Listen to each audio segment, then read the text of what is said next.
प्रिय भक्तजनों, आज बृहस्पतिवार के दिन आप बृहस्पति देव की बड़ी ही दुर्लभ कथा सुनेंगे। इस कथा को सुनने से भक्तों की सभी मनोकामनाएं भगवान बृहस्पति देव की कृपा से पूर्ण हो जाती हैं।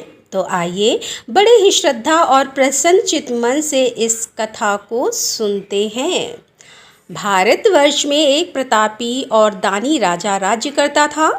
वह नित्य गरीबों और ब्राह्मणों की सहायता करता था। यह बात उसकी रानी को अच्छी नहीं लगती थी। वह ना ही गरीबों को दान देती, ना ही भगवान का पूजन करती थी और राजा को भी दान देने से मना किया करती थी। एक दिन राजा शिकार खेलने वन को गए हुए थे, तो रानी महल में अकेली थी। उसी समय बृहस्पति देव साधु के भेष में राजा के महल में भिक्षा लेने के लिए गए और भिक्षा मांगी।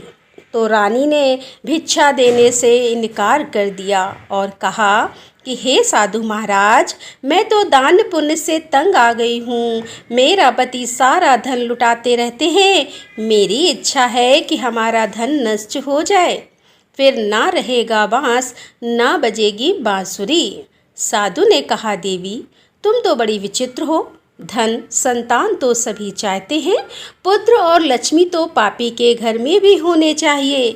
यदि तुम्हारे पास अधिक धन है तो भूखों को भोजन दो, प्यासों के लिए प्याऊल बनवाओ, मुसाफिरों के लिए धर्मशालाएं खुलवाओ। जो निर्धन अपनी कुंवारी कन्याओं का विवाह नहीं कर सकते, उनका विवाह करा दो।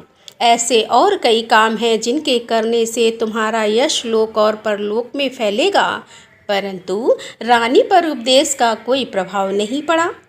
वह बोली, महाराज आप मुझे कुछ न समझाएं। मैं ऐसा धन नहीं चाहती जो हर जगह बांटती फिरूं। साधु ने उत्तर दिया, यदि तुम्हारी ऐसी इच्छा है तो तथास्तु, तुम ऐसा करना कि बृहस्पतिवार को घर लीप कर पीली मिट्टी से अपना सिर धोकर स्नान करना, भट्टी चढ़ाकर कपड़े धोना। ऐसा करने से आपका सारा धन नष्ट हो जाएगा। इतना कहकर वह साधु महाराज वहाँ से आलोक हो गए और साधु के अनुसार कई बातों को पूरा करते हुए रानी को केवल 3 बृहस्पतिवार ही बीते थे कि उसकी समस्त धन संपत्ति नष्ट हो गई। भोजन के लिए राजा का परिवार तरसने लगा। तब एक दिन राजा ने रानी से बोला कि हे रानी, तुम यहीं रहो, मैं दूसरे देश को जाता हूँ, क्योंकि यहाँ पर सभी लोग मुझे जानते हैं, इसलिए मैं कोई छोटा कार्य नहीं कर सकता। ऐसा कहकर राजा परदेश चला गया। वहाँ पर जंगल से लकड़ी काट कर लाता और शहर में बेचता था। इस तरह वह अपना जीवन व्यतीत करने लगा। इधर राजा के परदेश जाते ही रानी और दासी दुखी रहने लगी। एक बार जब रानी और दासी को 7 दिन तक बिना भोजन के रहना पड़ा, तो रानी ने अपनी दासी से कहा कि हे दासी, पास ही के नगर में मेरी बहन रहती है, वह बड़ी धनवान है, तो उसके पास जा और कुछ धन ले आ, थोड़ा बहुत गुजर बसर हो सके। रानी दासी की बहन के पास गई। उस दिन गुरुवार का दिन था और रानी की बहन उस समय बृहस्पतिवार का व्रत की कथा सुन रही थी। दासी ने रानी की बहन को अपनी रानी का संदेश दिया, लेकिन रानी की बड़ी बहन ने कोई उत्तर नहीं दिया। जब दासी को रानी की बहन से कोई उत्तर नहीं मिला तो वह बहुत दुखी हुई और उसे क्रोध भी आया। दासी ने वापस आकर रानी को सारी बात बता दी। सुनकर रानी ने अपने भाग्य को कोसा। उधर रानी की बहन ने सोचा कि मेरी बहन की दासी आई थी, परंतु मैंने उससे नहीं बोली, इससे वह बहुत दुखी हुई होगी। कथा सुनकर और पूजन समाप्त करके वह अपनी बहन के घर आई और कहने लगी कि हे बहन, मैं बृहस्पतिवार का व्रत कर रही थी। तुम्हारी दासी मेरे घर आई थी, परंतु जब तक कथा होती है तब तक ना तो उठते हैं और ना ही बोलते हैं, इसीलिए मैं नहीं बोली। कहो दासी क्यों गई थी? रानी बोली, बहन तुमसे क्या छिपाऊं, हमारे घर में खाने तक को अनाज नहीं था। ऐसा कहते कहते रानी की आंखें भर आईं। उसने दासी समेत पिछले 7 दिनों से भूखे रहने तक की बात अपनी बहन को विस्तार पूर्वक सुना दी। रानी की बहन बोली, देखो बहन, भगवान बृहस्पति सबकी मनोकामनाओं को पूर्ण करते हैं। देखो शायद तुम्हारे घर में अनाज रखा हो। पहले तो रानी को विश्वास नहीं हुआ, पर बहन के आग्रह करने पर उसने अपनी दासी को अंदर भेजा तो उसे सचमुच अनाज से भरा एक घड़ा मिल गया। यह देखकर दासी को बड़ी हैरानी हुई।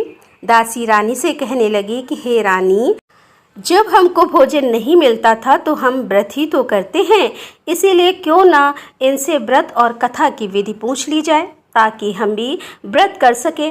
तब रानी ने अपनी बहन से बृहस्पतिवार व्रत के बारे में पूछा। उसकी बहन ने बताया, बृहस्पतिवार के व्रत में चने की दाल और मुनक्का से विष्णु भगवान का केले की जड़ में पूजन करें तथा दीपक जलाएं, व्रत कथा सुने और पीला भोजन ही करें।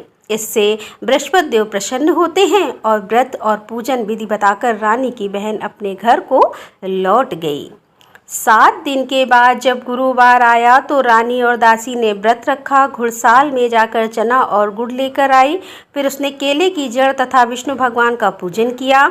अब पीला भोजन कहाँ से आए, इस बात को लेकर दोनों बहुत दुखी थीं, क्योंकि उन्होंने व्रत रखा था, इसीलिए बृहस्पति देव उनसे प्रसन्न थे। इसीलिए वे एक साधारण व्यक्ति का रूप धारण करके 2 थालों में सुंदर पीला भोजन दासी को दे गए और भोजन पाकर दासी बहुत प्रसन्न हुई और फिर रानी के साथ मिलकर भोजन ग्रहण किया। उसके बाद वे सभी गुरुवार को व्रत और पूजन करने लगी। बृहस्पति भगवान की कृपा से उनके पास फिर से धन संपत्ति आ गई, परंतु रानी फिर से पहले की ही तरह आलस करने लगी।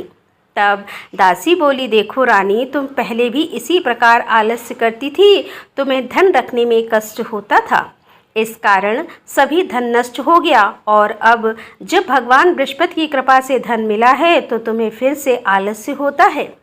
रानी को समझाते हुए दासी कहती है कि बड़ी मुसीबतों के बाद हमने यह धन पाया है, इसीलिए हमें दान पुण्य करना चाहिए, भूखे मनुष्यों को भोजन कराना चाहिए और धन को शुभ कार्यों में खर्च करना चाहिए, जिससे तुम्हारे कुल का यश बढ़ेगा, स्वर्ग की प्राप्ति होगी और पितृ प्रसन्न होंगे। दासी की बात मानकर रानी अपना धन शुभ कार्यों में खर्च करने लगी, जिससे पूरे नगर में उसका यश फैलने लगा। उधर एक दिन राजा दुखी होकर जंगल में एक पेड़ के नीचे आसन जमाकर बैठ गया। वह अपनी दशा को याद करके व्याकुल होने लगा। बृहस्पतिवार का दिन था। एकाएक उसने देखा कि निर्जन वन में एक साधु प्रकट हुए। वह साधु वेश में स्वयं बृहस्पति देवता थे।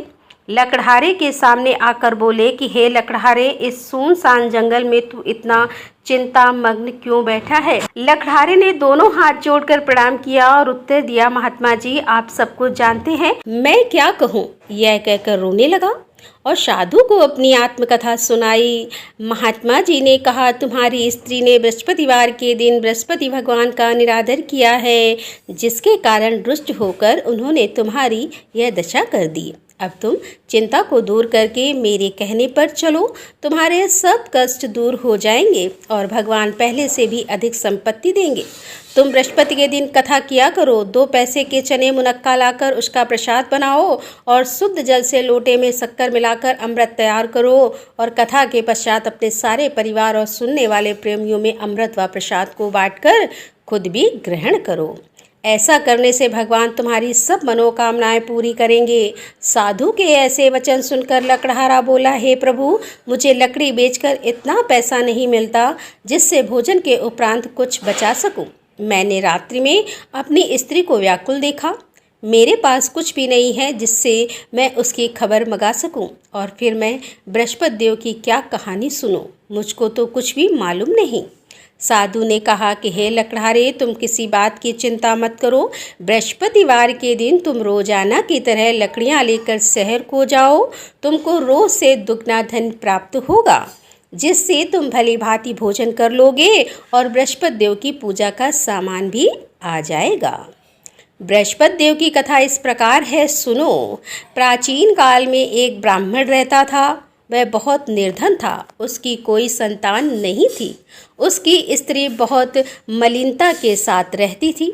वह स्नान नहीं करती, किसी देवता का पूजन नहीं करती। इससे ब्राह्मण देवता बड़े दुखी थे। बेचारे बहुत कुछ कहते, किंतु उसका कुछ परिणाम नहीं निकला। भगवान की कृपा से ब्राह्मण की स्त्री के कन्या रूपी रत्न पैदा हुई। कन्या बड़ी होने पर प्रातः स्नान करके विष्णु भगवान का जाप और बृहस्पतिवार का व्रत करने लगी। अपने पूजन पाठ को समाप्त करके विद्यालय जाती तो अपनी मुट्ठी में जौ भर के ले जाती और पाठशाला के मार्ग में डालती जाती। तब ये जौ स्वर्ण के हो जाते तो लौटते समय उनको बीन कर घर ले आती। एक दिन वह बालिका सूप में उस सोने के जौ को फटक कर साफ कर रही थी कि उसके पिता ने देख लिया और कहा कि हे बेटी, सोने की जौ के लिए सोने का सूप होना चाहिए। दूसरे दिन बृहस्पतिवार था। इस कन्या ने व्रत रखा और बृहस्पति देव से प्रार्थना करके कहा कि मैंने आपकी पूजा सच्चे मन से की है तो मेरे लिए सोने का सूप दे दो। बृहस्पति देव ने उसकी प्रार्थना स्वीकार कर ली और रोजाना की तरह वह कन्या जौ फैलाती हुई जाने लगी। जब लौट कर जौ बीन रही तो बृहस्पति देव की कृपा से सोने का सूप मिला। उसे वह घर ले आई और उसमें जौ साफ करने लगी, परंतु उसकी माँ का वही ढंग रहा। एक दिन की बात है कि वह कन्या सोने के सूप में जौ साफ कर रही थी। उसी समय उस शहर का राजपुत्र वहाँ से होकर निकला। इस कन्या के रूप और कार्य को देखकर मोहित हो गया और अपने घर आकर भोजन और जल त्याग कर उदास होकर लेट गया। राजा को इस बात का पता लगा तो अपने प्रधानमंत्री के साथ उसके पास गए और बोले कि हे बेटा, तुम्हें किस बात का कष्ट है? किसी ने तुम्हारा अपमान किया है अथवा और कोई कारण है? हो सके तो मैं वही कार्य करूँगा जिससे तुम्हें प्रसन्नता हो। अपने पिता की राजकुमार ने बातें सुनी तो वह बोला, मुझे आपकी कृपा से किसी बात का कोई दुख नहीं है, किसी ने मेरा अपमान भी नहीं किया है, परंतु मैं उस लड़की से विवाह करना चाहता हूँ जो सोने के सूप में सोने के जौ साफ कर रही थी। यह सुनकर राजा आश्चर्य में पड़ गया और बोला, बेटा, इस तरह की कन्या का पता तुम लगाओ, मैं उसके साथ तेरा विवाह अवश्य करवा दूंगा। राजकुमार ने उस लड़की के घर का पता बताया। तब मंत्री उस लड़की के घर गए और ब्राह्मण देवता को सभी हाल बताया। ब्राह्मण देवता राजकुमार के साथ अपनी कन्या का विवाह करने के लिए तैयार हो गए तथा विधि विधान के अनुसार ब्राह्मण की कन्या का विवाह राजकुमार के साथ हो गया। कन्या के घर से जाते ही पहले की भांति उस ब्राह्मण देवता के घर में गरीबी का निवास हो गया। अब भोजन के लिए भी अन्न बड़ी मुश्किल से मिलता था। एक दिन दुखी होकर ब्राह्मण देवता अपनी पुत्री के पास गए। बेटी ने पिता की दुखी अवस्था को देखा और अपनी माँ का हाल पूछा। तब ब्राह्मण ने भी सभी हाल कहा। कन्या ने बहुत सारा धन देकर अपने पिता को विदा कर दिया। इस तरह ब्राह्मण का कुछ समय सुखपूर्वक व्यतीत हुआ। कुछ दिन के बाद फिर वही हाल हो गया। ब्राह्मण फिर अपनी कन्या के यहाँ गया और सारा हाल कहा तो लड़की बोली कि हे पिताजी, आप माताजी को यहाँ ले आओ, मैं उन्हें विधि बता दूंगी जिससे उनकी गरीबी दूर हो जाए। वह ब्राह्मण देवता अपनी स्त्री को साथ लेकर पहुँचे तो अपनी माँ को समझाने लगी कि हे माँ, तुम प्रातःकाल प्रथम स्नान आदि करके विष्णु भगवान का पूजन करो तो सब दरिद्रता दूर हो जाएगी। परंतु उसकी माँ ने एक भी बात नहीं मानी और प्रातःकाल उठकर अपनी पुत्री के बच्चों की जूठन को खा लिया। इससे उसकी पुत्री को भी बहुत गुस्सा आया। उसने एक रात को एक कोठरी में सारा सामान निकाल दिया और अपनी माँ को उसमें बंद कर दिया। प्रातः उसे निकाला तो स्नान आदि करा के पूजा पाठ करवाया तो उसकी माँ की बुद्धि ठीक हो गई। इसके बाद वह नियम से पूजा पाठ करती और प्रत्येक बृहस्पतिवार को व्रत रखने लगी। इस व्रत के प्रभाव से उसकी माता और पिता बहुत ही धनवान और पुत्रवान हो गए और बृहस्पति देवता के प्रभाव से इस लोक के सुख को भोग कर अंत में स्वर्ग को प्राप्त हुए। इस तरह कहानी कहकर साधु देवता वहाँ से अंतर्ध्यान हो गए। धीरे धीरे समय व्यतीत होने पर फिर वही बृहस्पतिवार का दिन आया। लकड़हारा जंगल से लकड़ी काटकर किसी शहर में बेचने गया। उसे उस दिन और से अधिक धन मिला। राजा ने चना गुड़ आदि लाकर गुरुवार का व्रत किया। उस दिन से उसके सभी कलेश दूर हो गए। परंतु जब दोबारा गुरुवार का दिन आया तो बृहस्पतिवार का व्रत करना भूल गया। इस कारण बृहस्पति भगवान नाराज हो गए और उस दिन उस नगर के राजा ने विशाल यज्ञ का आयोजन किया था तथा शहर में यह घोषणा करा दी कि कोई भी मनुष्य अपने घर में भोजन ना बनाए, ना आग जलाए, समस्त जनता मेरे यहाँ भोजन करने आए।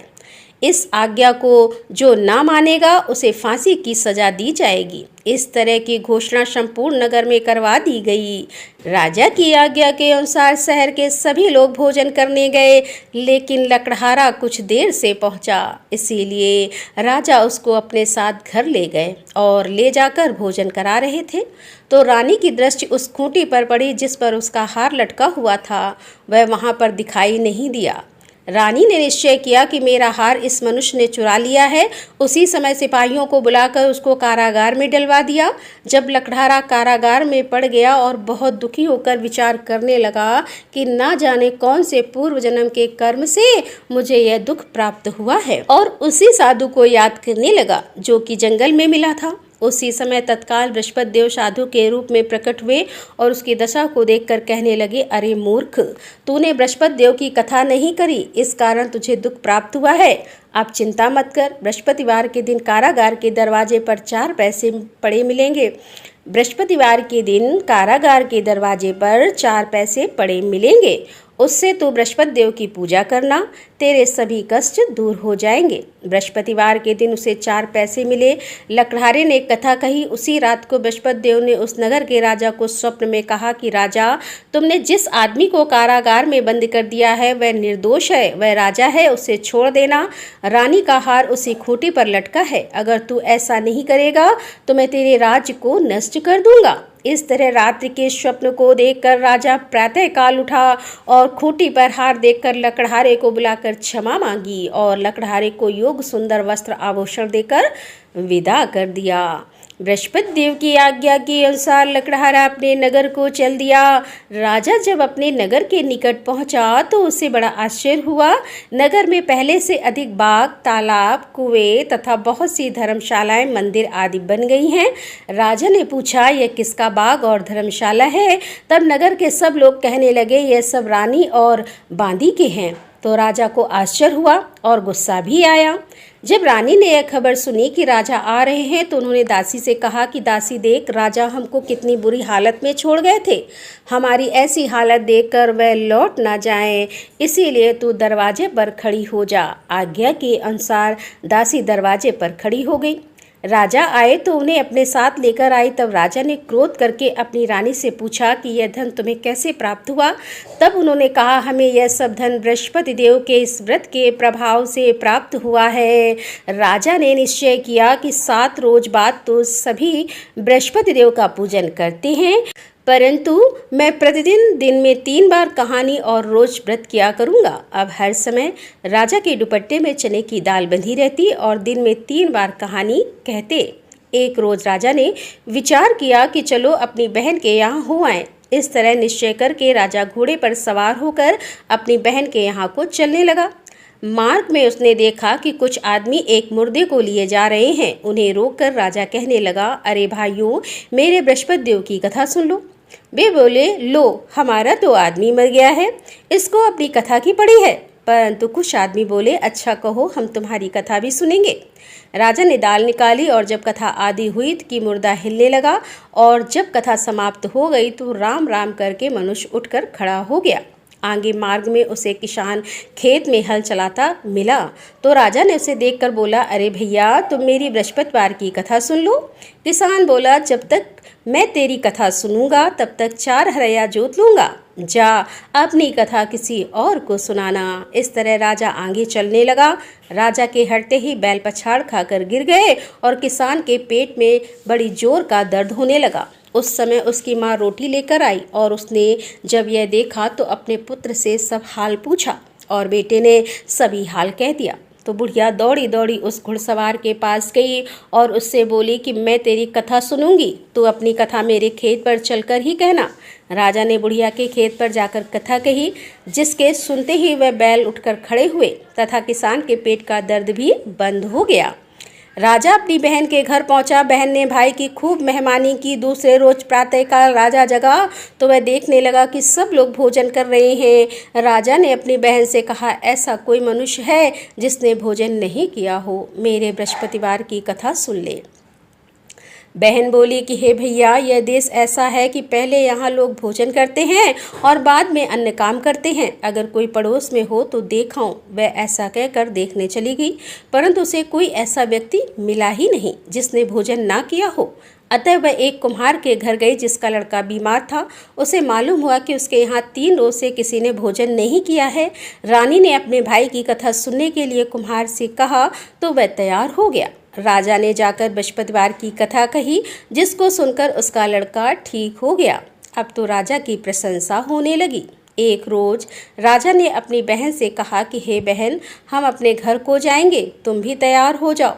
राजा की बहन ने अपनी सास से कहा तो सास ने कहा, हाँ चली जा, परंतु अपने लड़के को मत ले जाना, क्योंकि तेरे भाई की तो कोई औलाद ही नहीं है। बहन ने अपने भैया से कहा कि भैया, मैं तो चलूँगी पर कोई बालक नहीं चलेगा। तो राजा बोला, जब कोई बालक ही नहीं चलेगा तब तुम ही क्या करोगी। बड़े दुखी मन से राजा अपने नगर को लौट आया। राजा ने अपनी रानी से कहा कि हम निर्वंशी हैं, हमारा मुँह देखने का धर्म नहीं है और कुछ भोजन आदि नहीं किया है। रानी बोली, हे प्रभु, बृहस्पति देव ने हमें सब कुछ दिया है, वह हमें औलाद अवश्य देंगे। उसी रात को बृहस्पति देव ने राजा से स्वप्न में कहा कि हे राजा, उठो, सभी सोच त्याग दो, तेरी रानी गर्भ से है। और राजा को यह बात सुनकर बड़ी खुशी हुई। 9वें महीने में उसके गर्भ से एक सुंदर पुत्र पैदा हुआ। तब राजा बोला, हे रानी, स्त्री बिना भोजन के रह सकती है पर बिना कहे नहीं रह सकती। जब मेरी बहन आएगी तो मुझसे कुछ मत कहना। रानी ने सुनकर हाँ कर दिया। जब राजा की बहन ने यह शुभ समाचार सुना तो वह बहुत खुश हुई और बधाई लेकर अपने भाई के यहाँ आई। तभी रानी ने कहा, घोड़ा चढ़कर तो नहीं आई, गधा चढ़कर आई। हे राजा की बहन बोली कि भाभी, मैं इस प्रकार ना कहती तो तुम्हें औलाद कैसे मिलती। बृहस्पति देव ऐसे ही हैं, जैसी जिसके मन में कामनाएं हैं सभी को पूर्ण करते हैं। जो सद्भावना पूर्वक बृहस्पतिवार का व्रत करता है एवं कथा पढ़ता है अथवा सुनता है और दूसरों को सुनाता है, बृहस्पति देव उनकी सभी मनोकामनाएं पूर्ण करते हैं। बृहस्पति देव उनकी सदैव रक्षा करते हैं। जो संसार में सच्चे हृदय से बृहस्पति देव का पूजन करते हैं उनकी सभी मनोकामनाएं उसी प्रकार पूर्ण होती हैं जैसे राजा और रानी ने बृहस्पति देव की कथा का गुणगान किया। उनकी सभी इच्छाएं बृहस्पति देव ने पूर्ण की। मनुष्य को हृदय से उनका मनन करते हुए जयकारा करना चाहिए। तो प्रेम से बोले बृहस्पति देव की जय, विष्णु भगवान की जय, समस्त देवी देवताओं की जय। अब आप भगवान बृहस्पति देव की आरती श्रवण कीजिए।